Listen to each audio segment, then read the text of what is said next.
This report indicates that there were war crimes and crime against press freedom, and it's a base on which the responsible could be tried.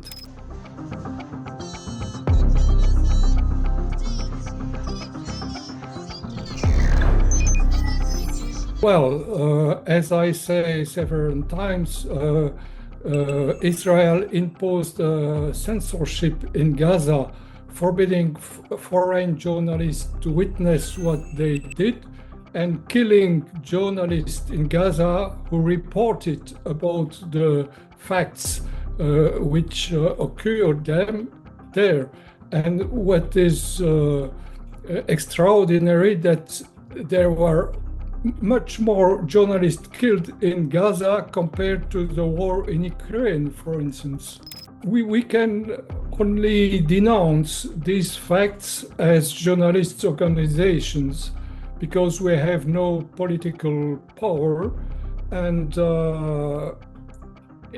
eventually I expect the responsible for those crimes to be tried for crime against press freedom. As I said, journalists are civilians and should not be targeted as such. But journalists have a duty to inform, and they should be protected because they are clearly identified with press on their anti-bullet vests and on their helmets.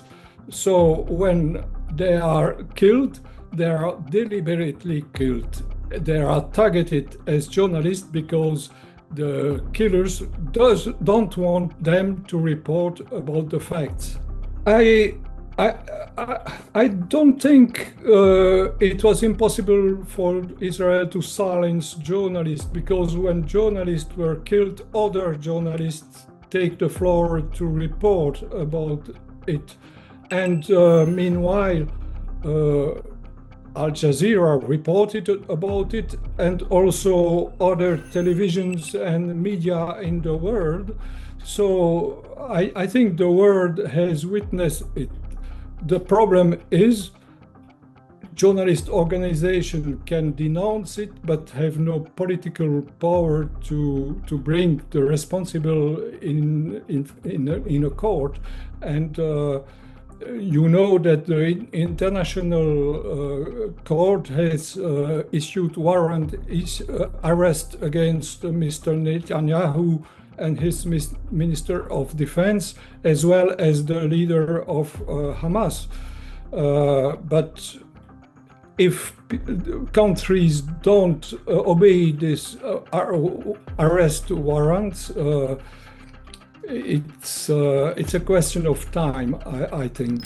Yes, in some cases, families of journalists were targeted, and it's an insidious way of trying to silence journalists. When you know that your relatives are targeted, you think twice to report, but I noticed that journalists didn't stop reporting, and it's a clear message from journalists in the Gaza Strip.